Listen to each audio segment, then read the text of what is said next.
Hello friends, welcome two माय YouTube channel. आज मैं आप सबके लिए बहुत सुंदर कहरवा नाच गीत लेके आई हूँ, तो आप लोग वीडियो को फुल देखिएगा, बीच में इसकी बिल्कुल मत कीजिएगा और गीत का आनंद लीजिए। गीत कैसा लगा ये कमेंट करके जरूर बताइएगा। ढेर सारा प्यारा आशीर्वाद दीजिएगा।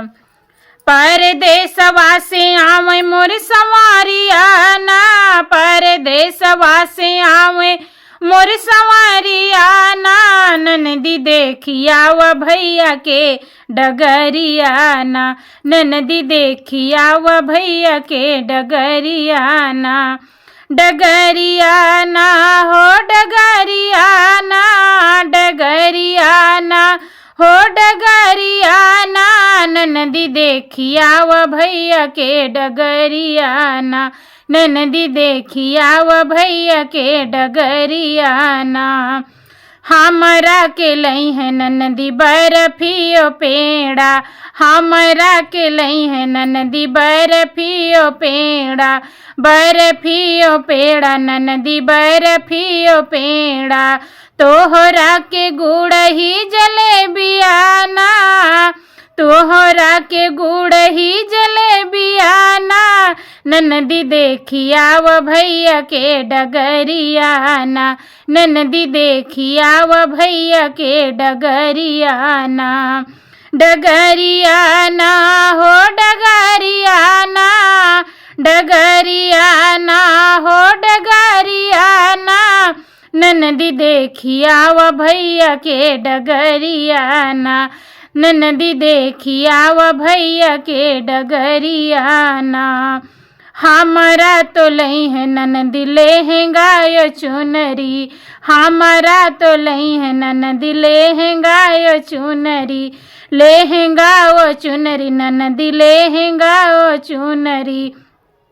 लहंगा ओ चुनरी ननदी लहंगा ओ चुनरी, तोहरा के गोटेदार साड़िया ना, तोहरा के गोटेदार साड़िया ना, ननदी देखिया व भैया के डगरिया ना, ननदी देखिया व भैया के डगरिया ना, डगरिया ना हो डगरिया ना, डगरिया ना हो डगरिया ना, ननदी देखिया व भैया के डगरिया ना, ननदी देखिया व सैया के डगरिया ना।